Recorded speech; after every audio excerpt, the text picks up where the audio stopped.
Hi everyone, this is David Hamilton. Nice to see you all again. Now, when I usually do these Facebook Lives on the Psychologies page, I'm normally talking about kindness and the science of kindness, but today I'm going to talk a bit about self-esteem, and I'm going to give you a really powerful tool, a technique that you can literally put into play right away, as in like today. You can literally put it into practice right away. And now the reason for this, I usually do the Facebook Lives every month on kindness, and this one's kind of halfway in between. And it's partly because I'm going to be speaking at a big conference in Scotland, in Inverness, yes. Inverness on near Loch Ness, famous for the Loch Ness Monster. So I'll be speaking there on Saturday at the Change Your World conference. If you want to hear more about that in the live streaming package, I'm going to be talking on self-esteem at that conference. You can be at the conference or you can live stream it. It's changeyourworld.me.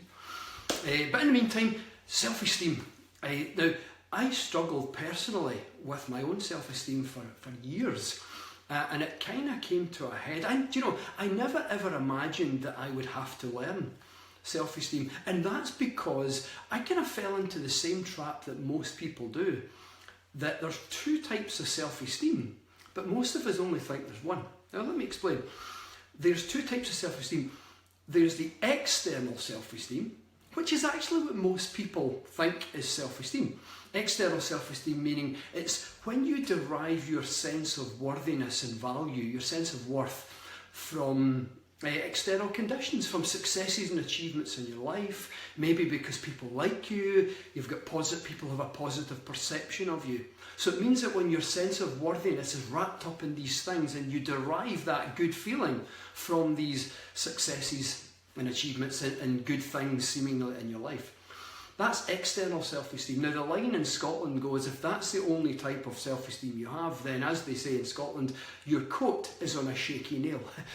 Meaning that we need better, more stronger foundations. Otherwise, all it takes really is for something to go wrong. People's perception of you to change, something, we fail at something, anything external that we have our self-esteem wrapped up in. If it doesn't go to plan, then it can be devastating, it hurts, it's earth-shattering.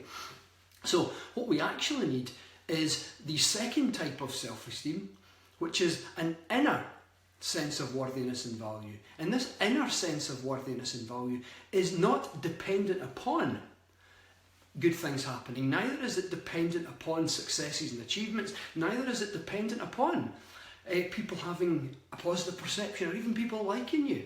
Now, it doesn't mean that you don't want these things. It doesn't mean that you're not happy to succeed, that you don't want to succeed, or that it's not nice to be liked. It doesn't mean that at all. It just means that your inner sense of worthiness and value is not actually rested upon those things. So it means that when life happens, as it does, when stuff happens, it's not quite as earth-shattering. Yeah, it can sting, it can hurt, but it's like there's an inner resilience, like a little inner resource, like a wee warm fire inside that kind of knows that, I've got this. This is my inner sense of worthiness and value. What happens out there doesn't define who I am. So that's what I'm talking about, as an inner sense of worthiness and value. I, like many people, thought self-esteem is just the outer stuff. I mean, that's all I ever learned. And partly I'm a guy, I'd never really, not that that's an excuse or anything, but I'd never really looked into the subject and worked out if I needed to learn self-esteem. But then, as life has it, I found myself in a very challenging situation. It came to a head for me. Now the reason I'm going to explain a bit of my own story here is because, sometimes people, look, this conference I'm speaking at in Inverness on Saturday, Change Your World, I believe that where we always have to start is by changing ourselves. If we can change or find some sort of resource or power or meaning or understanding, something strong inside ourselves, then it's like it gets reflected out into our lives. And life it's almost like our world, or your perception of the world, even some of the circumstances and events, as you interact with the world, begins to change. as a consequence of changing yourself. And things were beginning to come to a head for me. I had ignored the whole issue I had with self-esteem, with the inner self-esteem. I didn't know I was lacking in it, really. I knew that I struggled in confidence, and I knew that I struggled with self-esteem, and I knew that I struggled, not like deep self-esteem, but I knew that I struggled with self-belief, I should say, and just, valuing myself. I knew that I struggled, but I just hadn't really addressed these issues. But it came to a head, and I found myself standing at the side of a stage at a big international conference. And I was the next speaker on after the late Dr. Wayne Dyer. And he was getting a standing ovation coming off the stage, and I was next on. And I had what you could only describe as an anxiety attack. And it wasn't really what people thought at the time. It wasn't really to do with lacking confidence. It was, what I was missing was a deep sense of value and worthiness. It was almost, if I could put into words how I felt, it would be something along the line, almost like a little voice. If I could put into words, into vocal words, what that sentiment is I felt, it was something along the lines of, "You're crap, you're shit, go back home. Who do you think you are to be going on stage after some of these really important people, these people who have built up, these people whose words have inspired people around the world, who've actually built up respect in the world. You're just a wee guy from Banknock." Now, Banknock, for those of you who don't know, is a tiny little village in central Scotland. It's about that size. Now, it's not actually that size, a tiny wee place, but it's a small, very small place. Village I grew up in central Scotland, not too far from Stirling, main town of Stirling, Falkirk, that kind of region. And it was like I felt so small, and by comparison I was comparing myself to everyone else, and I felt all the other speakers, mostly Americans, had something really valuable to say, and I felt like I'm just this wee guy, I have nothing of value. And sometimes when you feel these ways really negative, or you feel really sorry, I felt sorry for myself, truth be told. And sometimes when you feel like that, you can't access any positive thoughts. I literally couldn't find a positive thought in my head. I couldn't find anything valuable to think. I couldn't even imagine, access that thought that I had written several books at this point. Somehow I couldn't access those thoughts and feelings, and all I felt at that time was I'm shit, I'm crap, I can't possibly do this. Now, I stumbled through the first few minutes, and I got going okay. Once I started speaking, I guess I was doing what I love doing. Once I'm actually doing it, I love educating. I love helping people, inspiring and educating. But people had no idea at that conference what was going on in my head just before. And that's just before I entered the stage. And that's what it's like for most people when you struggle with self-esteem, is you kind of stumble past in your life, but nobody really knows what's really secretly, privately going on in your head. And that's the day I decided I need to change myself, otherwise my world is going to fall apart. And the only way I can put things together now in my life is if I change myself. And I diagnosed, if you will, that what I was lacking was a deep sense of self-esteem. And I'd like to share with you a technique that I learned that, without making it sound too big, it was literally life-changing for me. Life-changing for a number of reasons, one of which is it's so easy to do. And secondly, I'm sure there's a second. No, it was so easy to do, but secondly, it's about literally wiring these circuits of your brain. And let me explain what I mean by wiring the circuits of your brain. Now, there is a relationship between how you feel in the brain circuitry and your muscles. Now, let me explain. If you feel happy, right?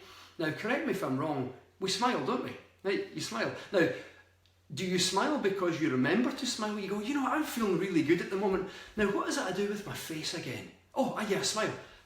You don't remember to smile. Smiling is a reflex reaction. It's almost like a puppet on the string thing going on between the positive emotional circuitry in the brain and this muscle here. It's called the zygomaticus major. that pulls your lips into a smile. It's like a puppet on a string type thing where you feel happy, the positive emotional circuitry of the brain is firing on all cylinders, and it tugs this little muscle. So smiling is a reflex reaction. Similarly, when you're feeling stressed or anxious or struggling with self-esteem in a particular environment, then again, you wear it on your face. This muscle here contracts, doesn't it? That muscle. It's called your corrugator supercilii. Now, for most of us, what happens is your jaw tightens, like that.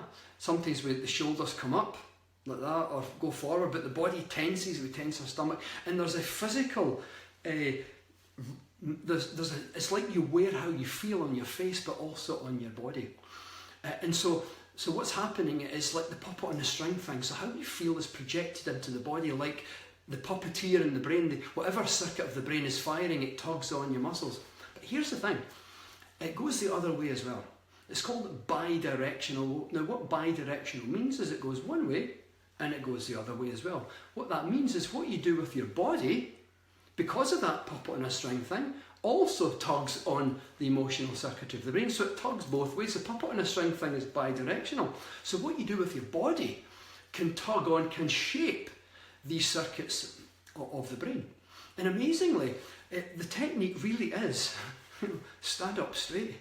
No, it's a little more to it than that, but in simple terms, it's about becoming aware of how you hold and move your body, and learning to hold and move your body in a way that says, I have an inner sense of worthiness and value. Because because of this bidirectional relationship, the loudest voice your brain hears is what you're doing with your body. So for example, if I wanted to get stressed, one of the fastest ways to do it is to move my body. One of the fastest ways to achieve stress is to move my body in a stress fashion, like move around my face really quick, talk at twice my normal pace, jerk around, move my eyes around really fast, physically move my body quick, and you'll get stressed pretty quickly because your brain hears I'm feeling stressed. Whereas one of the quickest ways to relax, given the fact that the loudest voice your brain hears, one of the best ways to relax is to start to move your body in a way that says, I have all the time in the world. And if no one's around, you can even say those words as well. I am feeling good inside. I am so relaxed. And what your brain hears is exactly that you're feeling relaxed, that you're feeling pretty chilled out. So, but here's how it works with self-esteem. If we can learn to hold and move our bodies in a way that says, I have an inner sense of worthiness and value, inner self-esteem, then your brain will hear that and the circuits of the brain will begin to shape. You know, a simple little exercise to find out a good way of holding your body is to stand against a wall and put like your bum, the base, the lower bit of your back against the wall, put your shoulders, back of your shoulders against the wall and the back of your head against the wall. Like that, and bring your feet, your heels about 5 or 6 inches out from the wall, and just hold that for like 30 seconds or a minute or so, and you'll get a sense of what a nice posture feels. And then as often as you can remember to throughout the day, just adjust it. Adjust how you're standing, adjust how you're walking, how you're sitting, adjust even when you're standing in the queue to a coffee shop, instead of slouching over our phones, stand up straight. You know, do something with your body as often as you can remember to that says, I have an inner sense of worthiness and value. You know, there's great research in this. Fantastic research was done by a professor called Amy Cuddy at Harvard Business School. And Amy got a group of people to literally stand in what's called the high power posture, like Wonder Woman a bit, for 2 minutes. And she measured 2 hormones, one hormone associated with self-confidence, self-belief, ultimately related to person's self-esteem, and another hormone associated with stress. Now amazingly, in just 2 minutes, the body's biochemistry tilted towards self-confidence, self-belief, self-esteem, and it moved away from stress. So that's how quickly, the reason I told you that is to show you how quickly it occurs, because the loudest voice your brain hears is how you hold and move your body. So as you adjust your posture, the brain hears that. So what I'd encourage you to do is spend some time One in the morning, maybe. I used to do this in the morning time when I really had to first learn this. And just get a room in the house and walk around and find a way of holding your body and moving your body that says, you know what, I'm okay, I'm worth it. I know that sounds corny, but I mean it, seriously mean it. I'm worth it. I have an inner sense of worthiness and value. You don't necessarily have to walk around tough and confident. You can if you want, if that's what you need. But generally speaking, just walk around and find a comfortable way of moving your body, paying particular attention to your head, and make sure it rests comfortably and you're looking straight ahead, that your eyes are not moving around as if you're afraid of your environment, but just your eyes are comfortably staring right at what you're looking at the time. Your shoulders are relaxed, your spine is straight. Imagine that you've pumped up your spine like the way you might pump up an inner tube on a bicycle.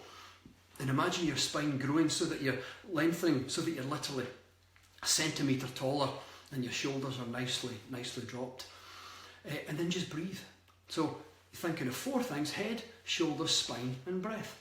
A good way to remember it: head, shoulder, spine and breath, head, shoulder, spine and breath. Remember that one? Head, shoulders, whatever the song was. So there you go. But simple to remember. So as often as you can remember to throughout the day, make that adjustment and literally wire in. And when I say wire in, you literally wire the brain. It's like if you go to the gym and you move a muscle in a particular way, repetitively, then what happens to the muscle? It grows stronger, doesn't it? And it grows larger. Now, if you looked in the brain, what you'll find is the corresponding circuit of the brain is also growing larger. It's called neuroplasticity. So how you hold and move your body, the way you move your muscles, causes this physical change, neuroplasticity in the brain. Harvard University neuroscientists did a great experiment by getting people to play piano notes for like 2 hours on 5 days, and they found that the region of the brain connected to the finger muscles had literally grown by 30 to 40 times in size. And then they sent them home over the weekend and got them to do another 5 days. When they scanned their brain on the first day, returning day, some of the previously enlarged brain circuits had reduced a little bit. Just like if you stop exercising, what happens to your muscles? They atrophy, they weaken. So the brain, what happens if we don't keep training circuits of the brain, then they shrink as well. So here's the logic to this. Say you relentlessly, as often as you could remember to, you adjust your posture, your movement, how you hold and move your body throughout the day, as often as you could remember to, for the next month or 2, so that your body is saying to your brain, I have an inner sense of worthiness and value. You know, how does that feel in your body? Find a way of holding your body and moving your body that says, so that your body is saying, I believe in myself. I have an inner sense of worthiness and value. Find that. And because you're adjusting these muscles and holding these muscles, just like training your muscles at the gym or training the circuits of the brain, the corresponding brain circuits begin to grow through neuroplasticity. Now what happens there, because the brain circuits are changing, how you feel begins to change as well.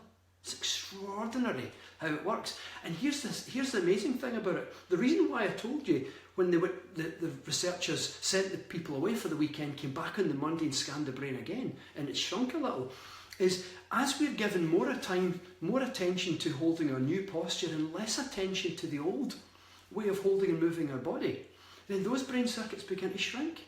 And what happens is we get this kind of tipping point where not only does the biochemistry of the body flood towards self-belief and self-confidence and self-esteem, but how you feel moves in that direction as well. And this, for me, this is my own personal experience. This was bordering on life-changing, and I can't big that up any more than that. That literally is how it was for me. It was life-changing because it was so easy to do, and it was so powerful.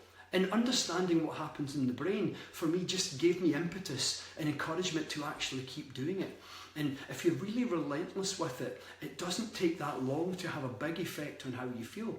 And that's how easy it is. All you have to do is become mindful of how you're holding and moving your body. So find a way of holding and moving your body that says, I have an inner sense of worthiness and value.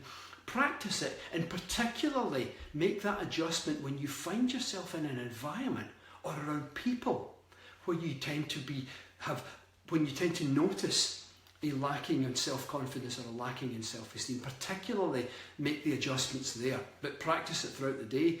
But in these more challenging environments, pay particular attention to your posture.